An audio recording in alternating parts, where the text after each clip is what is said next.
Gather round, because I have a story that makes real housewives look tame. Picture this. You're Benjamin Netanyahu. You run one of the most powerful countries in the world, and your son's wedding becomes a front in a war zone. That's not a love story. That's tactical theater. So here's the scoop. Avner Netanyahu, the quiet middle child who probably imagined no one would ever talk about him, gets engaged to Amit Yardeni, a cybersecurity whiz, ninja Israel star. Something of a mystery wrapped in tech. They get engaged mid-2024. They plan a big wedding in November, because hey, what's a little political tension when you've got love? But then war with Iran and rocket fire invade their timeline. So boom, postponement. Fine, tragic but understandable. Undeterred, they try again.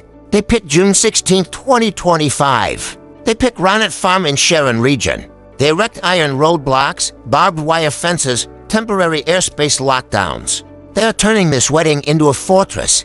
The sky will be clear only for police helicopters. You can feel the buildup. This is no romantic event. This is a military operation themed around a cake. Now the protests hit. Groups shouting no hostages, no wedding vow to crash the party. People cry it's immoral to host opulent events while your country is at war. The optics are brutal. It is no longer just the couple's romance. It is an emblem of privilege, power, and public pain. Then disaster. 72 hours before I do, something explodes, literally and politically. Israel launches a retaliatory strike on Iran. The Home Front Command issues new restrictions on gatherings. Suddenly your wedding plans are unfit for wartime protocol. They cancel. Again, the Prime Minister stands in front of the cameras, visits a missile-damaged hospital, declares the war spares no family. He frames the cancellation as sacrifice. Noble. Heartbroken. Sombra. But behind that posture, a different script is being whispered in corridors. And now the juicy twist. The official narrative is war forced to break. But insiders allege a more chaotic truth. Multiple private fights. Media pressure. Emotional exhaustion. 2 postponements. A scandal amplified by politics. And ultimately, Avner calls off the engagement entirely. He moves out of the shared apartment. He tells friends he needs space to think. He ends something that was already wobbling. Avi, he's 30 now, previously ended an engagement in 2022 after 3 years. So maybe the pressure cooker was already built. Perhaps this wasn't about missiles and protests.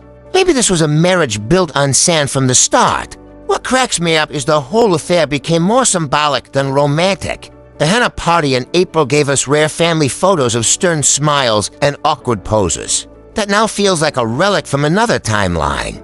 The wedding was never just about the people.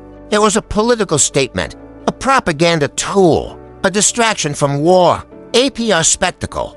It's like a version of Game of Thrones where the wedding never happens because a dragon bombed the venue. So what's the moral? In high politics, love gets weaponized.